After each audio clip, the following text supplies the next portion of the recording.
Hello and welcome to Future Procurement. My name is Robert Freeman and I'm procurement expert. Today we have an honor to talk to Ben Shute, big name in procurement from the other side of the globe really, from Melbourne, Australia. So first of all, Ben, thank you for your precious time to record this episode with us, and welcome to the Future Procurement podcast, Ben. Robert, thanks very much for having me. I'm looking forward to our chat. For our listeners, I would like to start with saying that Ben is really outstanding person in procurement world, at least for me personally. Having a very strong procurement and sourcing background, working in the well-known global companies, nowadays Ben is spreading the best procurement practices in Australia and beyond. Today Ben is a CEO of a number of companies dealing with procurement trainings, tailored or personalized education programs, skill gaps analysis, spend analytics, and many, many more. Ben, I have really hard times to put all the things about your background and your current activities together. So maybe if you can tell us your story by yourself, your career milestones until today, and then maybe we will jump into the current activities you are doing and your projects that you are running today. Look, I'll start at the very beginning, I dare say. So I studied mechanical engineering at university, and I really enjoyed it. And I applied to General Motors to work for the car company. And I applied for everything I could get my hands onto as a graduate, and I was offered. I was successful in a number of roles, but one that I was successful at was being a buyer, as a graduate buyer at Holden in Australia. Yeah, and that was a fantastic role. So I'm quite unique. I actually chose to work in procurement. I didn't fall into it. It was my decision, and I worked there as a buyer. That was my first job title, and all I ever wanted working at Holden was to be a senior buyer, because a senior buyer got access to a company car. So I think that sort of kept me there for a while. I was really lucky. I was exposed to so many different things. I started off buying in sales and marketing. I moved around the business. I worked for corporate affairs as a procurement person, finance, legal, design, facilities. And I finished up in HR and human resources as a category manager, and it was brilliant. It gave me so much exposure, and I bought, you name it, I bought it. There were so many things, it's a very large company, and it gave me some wonderful exposure. So I sort of finished up there and moved over to the UK, like so many other Antipodeans, and I worked in the UK for Citigroup, which was an absolutely interesting experience. I've come from this real tactical deal-making sort of aggressive organisation to a very compliance-focused organisation where contract was king. I think there was more contract managers and administrators than I'd ever seen anywhere, ever. In Citigroup. So, yeah, absolutely. It was a real eye-opener. So I learnt lots about contracts, believe me. And that really set my career up for success. I'd worked at two large organisations, and I think they were the two largest employers in the world at the time. Before moving on and working for a number of other organisations, I worked for a big manufacturing organisation. I think they're now called Premier Foods, where I became a bit of an internal consultant running reverse auctions. Again, huge exposure to the number of categories. I worked for procurement managers and helping them do lotting strategies to run reverse auctions to buy ingredients, food, and so on. That led to my next role as an e-sourcing manager for Ericsson, where I sort of had a whole bunch of cool stuff that I did there. We implemented category management systems, lots of auctions, lots of savings, lots of category exposure again. Before I met my wife, and the two of us stupidly decided to sail home from the UK to Australia, where we happily are now. So that was about 8 years ago. We sailed home, and during that period, it was a year and a half at sea. And during that period, it got me thinking, what do I really want to do? Can I just put an extra phrase in that? I would like to emphasize that this person went by himself and his wife to Australia. So it was not flight, right? No, it was. We were in a little tiny boat. We crossed the Atlantic and Pacific together. It was the two of us. It was an adventure. There was. I knew if I could get through that, certainly with my wife, we'd be together forever. So we're very, very happily married. But during that time, it got me thinking. I wanted to come back to Australia and make an impact. I wanted to help procurement. I wanted to professionalise it. It was very, very different in Europe as it was to Australia. And that really drove my career. That was a real milestone for me, having that thinking, coming back. And I had a bit of an entrepreneurial flair, so I decided to create a business. I did work for SIPS for a little while, the Chartered Institute of Procurement and Supply, as a facilitator. I did delivered a lot of their training, and that was I had a real passion for. So there was two things I was very passionate for: training and sort of this technology, this data. Yeah. And today I look at our business and I think, what are we? We work in procurement in that industry. Are we a consulting business? Are we an IT technology company, or are we just a data warehouse? Because we seem to aggregate and collect lots and lots and lots of data. And so much so that it was November 2015 after setting up Comprara. That was a few years ago, but it was only a couple of years ago that we purchased a company called Purchasing Index, which is a data management company to help manage and benchmark all the data we collect, not only on spend analysis data and opportunity analysis data, but also the data we collect on people and competence, which is a big challenge. Which I suppose, Robert, that really leads into what Comprara is all about and what we're doing today. So to give you a bit of an overview, Comprara is a niche consulting business that specialises in assessing and building capability, and that's what we do, and that's what we're passionate about. Right. So really interesting the way you also described it, that first you really gained this huge experience and you have seen the best practices of procurement, and then you decided to use it for good and to spread the good procurement practices all over the world. But maybe to really start with or to find the first penetration point, I would like to stop just a little bit on the differences you mentioned when you came back to Australia after the experience in England or in Europe, let's say. What kind of differences did you find? Last episode we were discussing with the head of procurement in Brazil, and we were discussing the differences between, let's say, Latin America, Brazil, and Europe and North America. How did it look when you came back from Europe to Australia? What is the main differences you have spotted, if there are any big, really outstanding things? Yeah, there's tons of differences. The first thing I wanted to do when I came back is I had these aspirations to set reverse auctions loose in the country. One of the first challenge that I observed is effectively Australia is a huge place. Yeah. It's like a big desert island with a few cities dotted around the edge of it. So if we think about supply chains and creating a competitive advantage through leverage, it's very, very difficult because of logistics between city to city.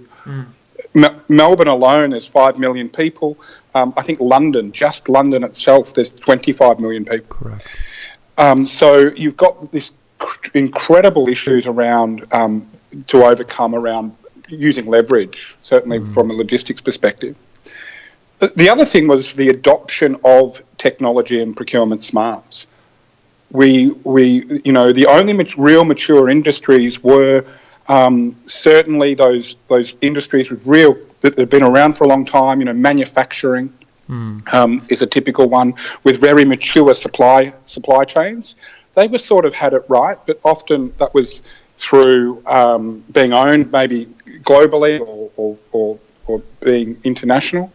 And I think we were really immature in some industries, but mature in others. And it was about equalisation. And I think over the last sort of 5 years in Australia, procurement has come leaps and bounds, and it's going crazy. It's like procurement's time in the sun at the moment.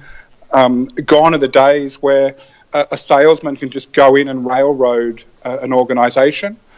The growth of procurement people and growth at procurement people with their seat at the table in much more senior positions is a real thing now, and it's very, very, very challenging. So the biggest thing I suppose was the adoption of technology, and also the maturity of the procurement function and then standing within an organisation.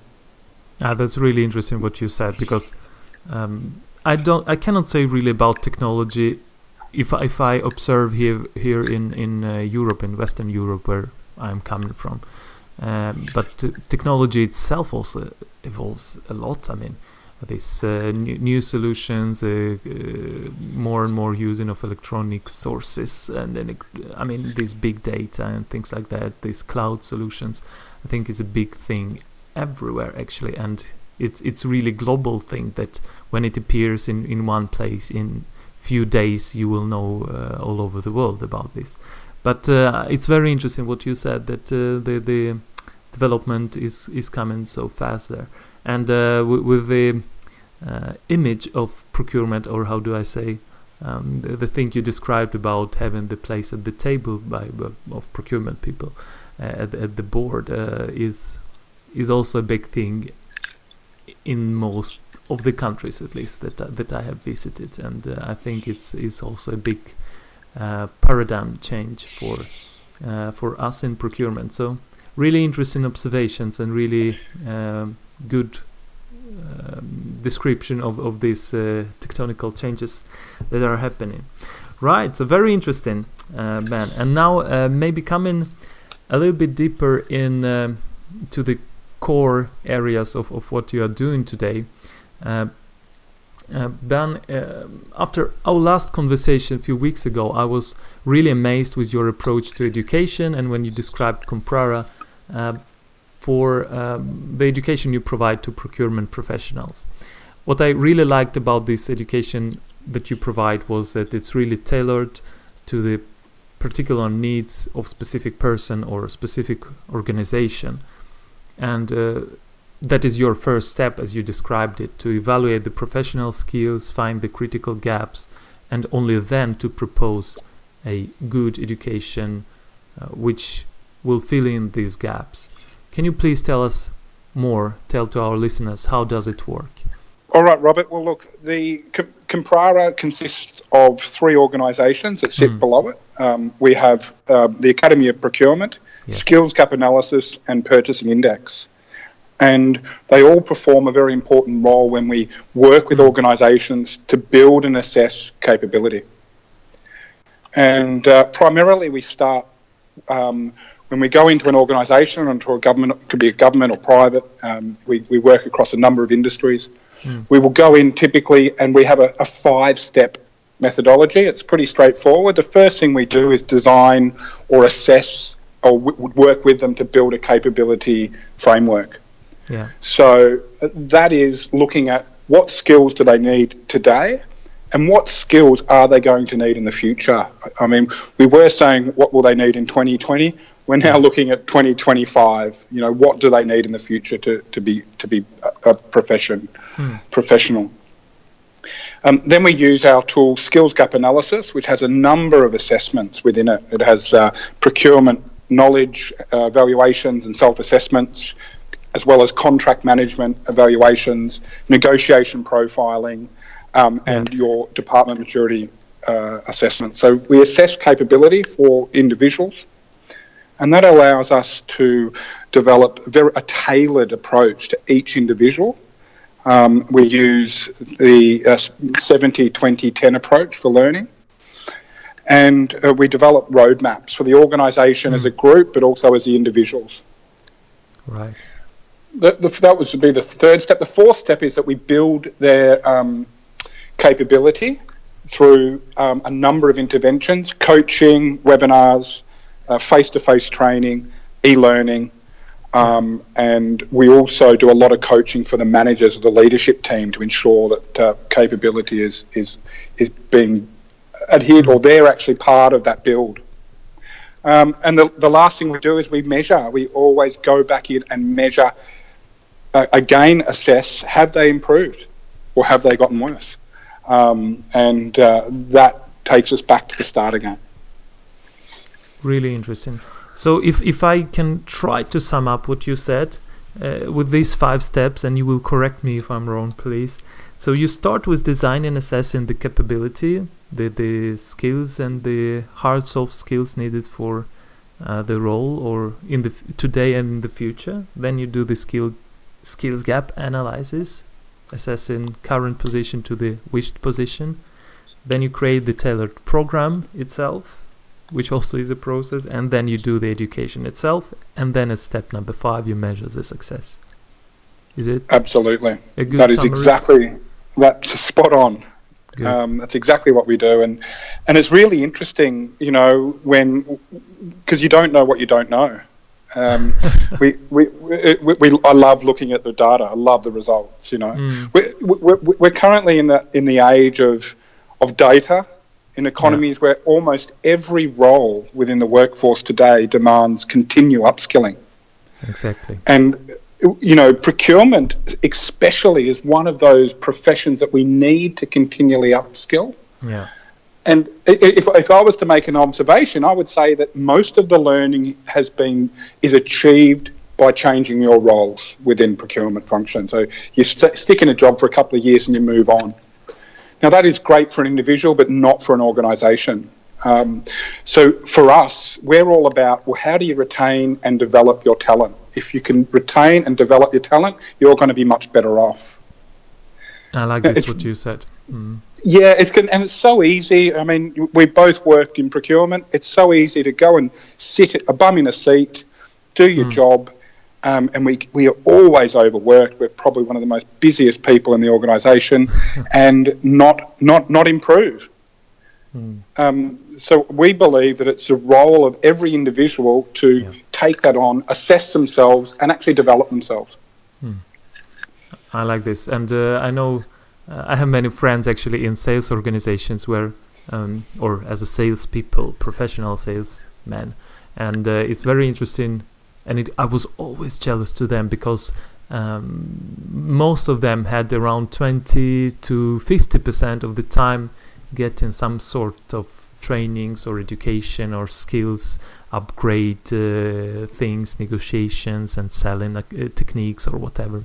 And I was so jealous, like, come on, companies are investing so much money and so much efforts into educating salespeople, but I was so jealous always as a procurement function. I mean, it's not less important, I think, and still we got so much less budgets for that, and every next training I was asking to attend, being working for the company or for my organizations in the early 2000s, in the late 2000s as well, actually, was a big struggle actually, and it was a big negotiations, like, why do you need it? And it's, for me now, when you say it's so obvious, but it is really a journey to come through for many organizations, that yes, it is very important function, and the world is changing like crazy, and you described it very well, that for university, for example, it's also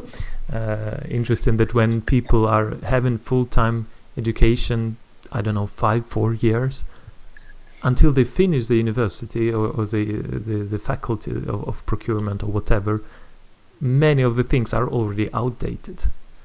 So the things are changing so fast. It's very interesting.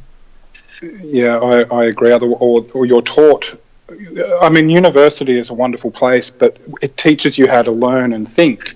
but it doesn't. So I suppose the great thing about university is that once you are in the workforce, we do need to continue to learn, but we have to change our mindset to be the master of our own destiny, really, and that whole self-development.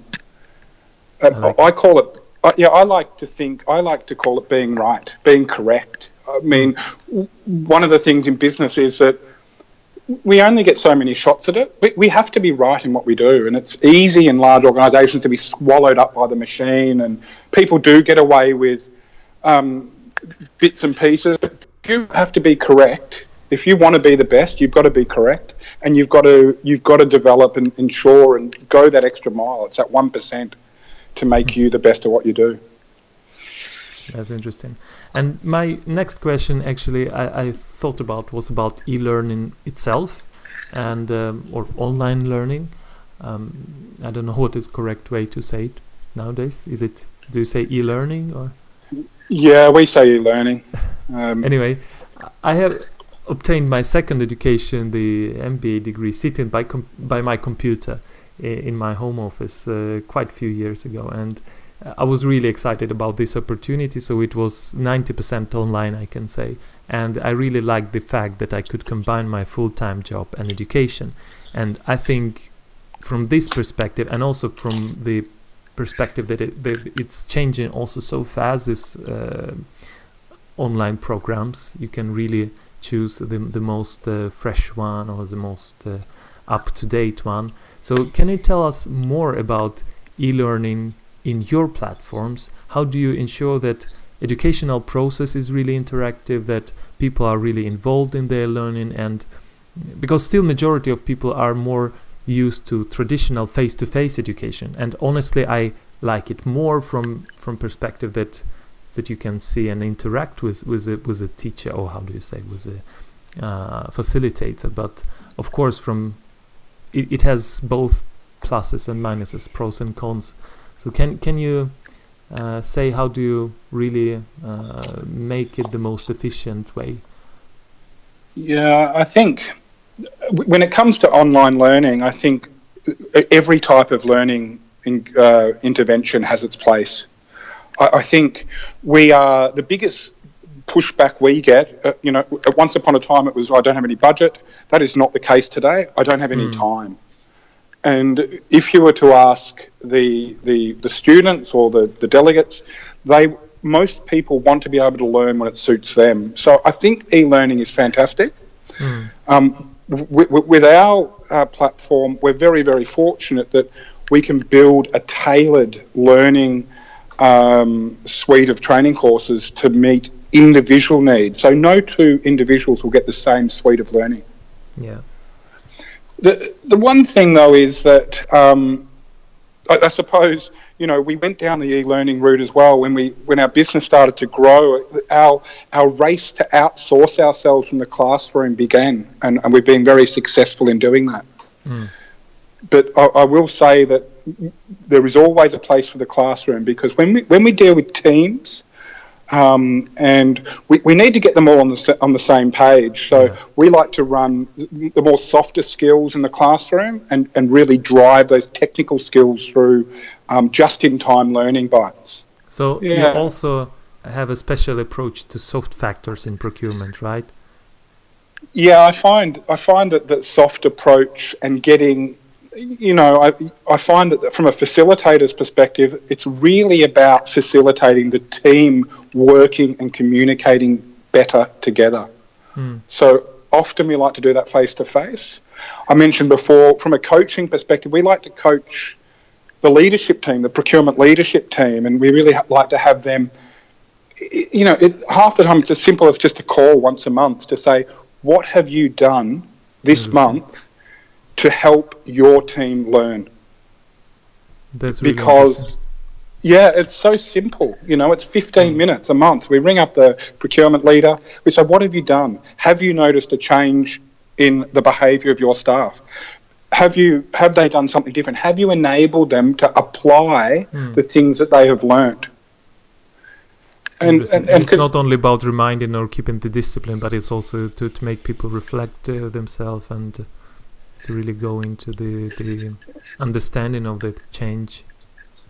Yeah, and it's the biggest barrier to learning we see. I mean, and it's in procurement and supply chain and contract management and category management, finance, legal, the list goes on. It's tough. We need to know a lot. And that's really hard. And so we have access to material. The internet is all the material you could ever wish for. That is not our challenge. We know that. We have access to, you can get free online learning. You can go anywhere to learn.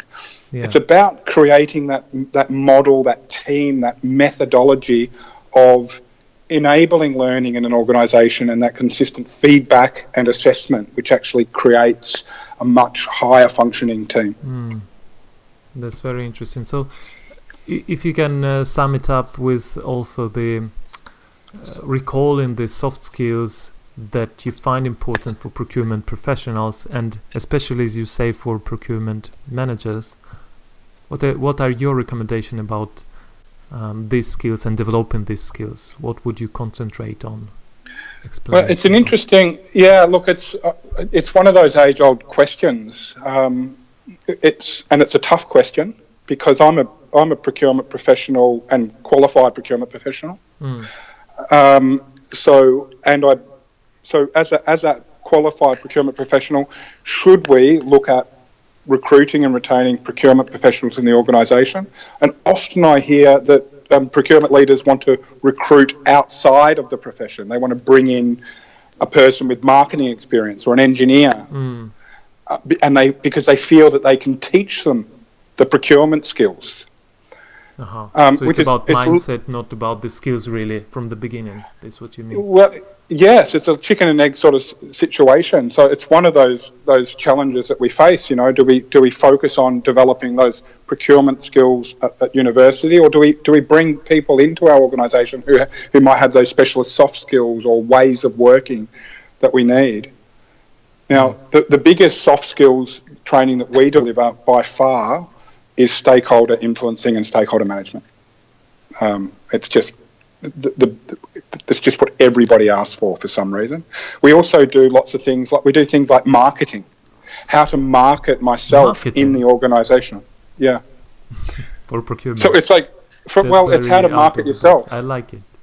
Well, it's really straightforward. As a team, our biggest challenge, and certainly, you think about your time in procurement, is actually getting out amongst the organisation. How do you go out and sell how your profession, how you will bring value to your stakeholders in the business? And I call that marketing yourself and your team. So we talk about that often. That's a very spot on word. I think we need a marketing for procurement. That's good.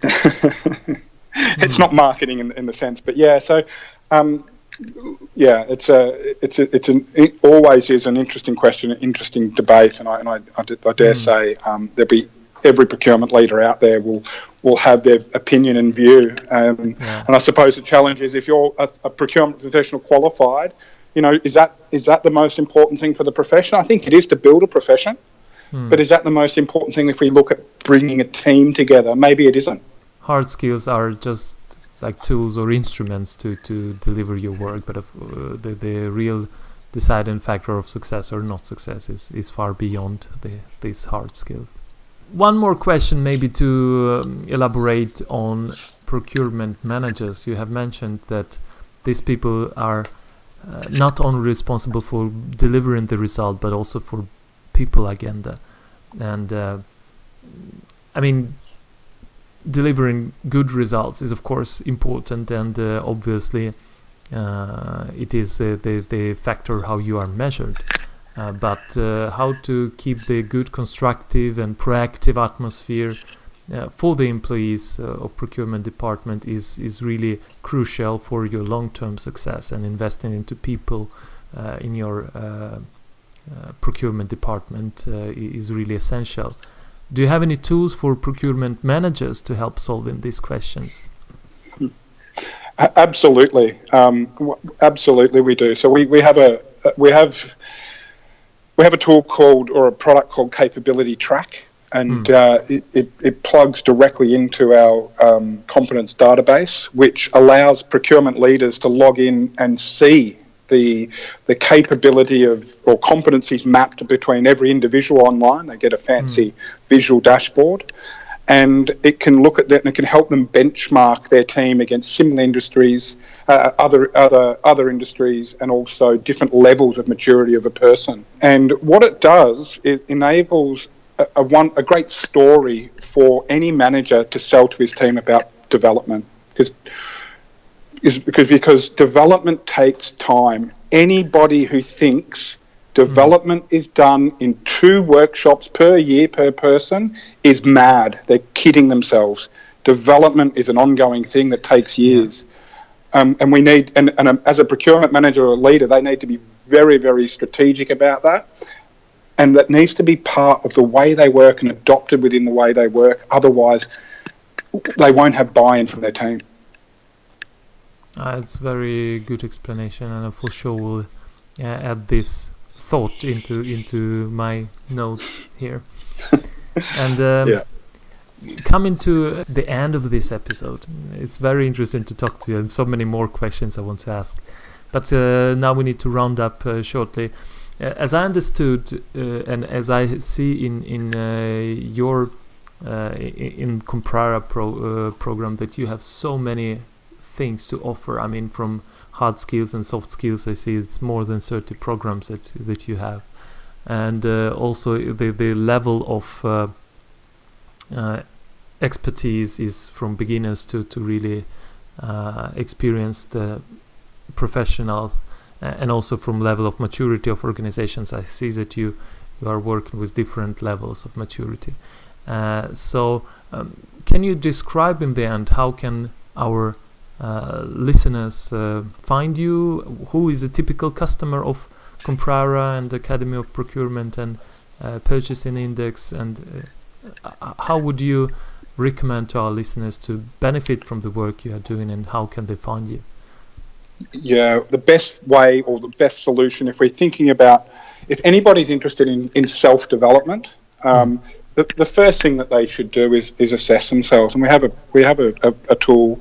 You go to skillsgapanalysis.com, and it's all about procurement capability assessment. So that would be the first start for anybody to do them. And we have customers all over the world who use this tool. So that can be for an individual. Our target audience is always the procurement leader. If someone wants to develop themselves, I mean, we always ask them to do an assessment so we can build a tailored learning plan. All of our training is hosted under the Academy of Procurement, it's actually academyofprocurement.com. Lots to learn from there, lots to do, some great blogs and some great training courses for people, even just to have a look around. So that would be the two best places to go, and then otherwise it's comprara.com.au. Thank you so much, and I will attach all these links to our show notes and to my blog, actually, for our listeners to be able to reach you faster. Thank you so much for these deep thoughts and very out-of-the-box ideas that I have heard from you. And mainly, as I said, the biggest insight of talking to you, Ben, before and today as well, was having more conscious approach to your education and starting not with looking which course do I need, but starting with really evaluating yourself today versus your wished position in terms of skills, soft skills and hard skills. So I think this was really the main message I took away from talking to you. Once again, for our listeners to find these resources mentioned by Ben, I will attach them to show notes. Thank you so much, Ben. I will remind to our listeners it was Ben Shute joining us from Australia. And some final words from you, Ben. Look, Robert, thanks very much. Good chatting with you again. The only, if I was going to say anything final for your listeners, I said, development's one thing. Focus on developing your personal brand as well. It's all about you, making sure that you be professional, seek new challenges, and be resilient. And, you know, that's the best advice I could give anybody. Thank you so much. Wow, what a great episode it was. I really enjoyed talking to Ben Shute from Australia, from Melbourne, and with him we discussed not only about education but also beyond the education. What we discussed was about self-development and developing yourself as a procurement professional. And I remind you now that on the coming Thursday, the 17th of August, we will have the free webinar, and please register using the link I leave in the description to this podcast episode. And don't forget to connect to me in LinkedIn. Robert Freeman is my name there. Also leave the rating and review of this podcast, because it helps others to find us. My name is Robert Freeman, and it was Future Procurement Podcast. Talk to you soon.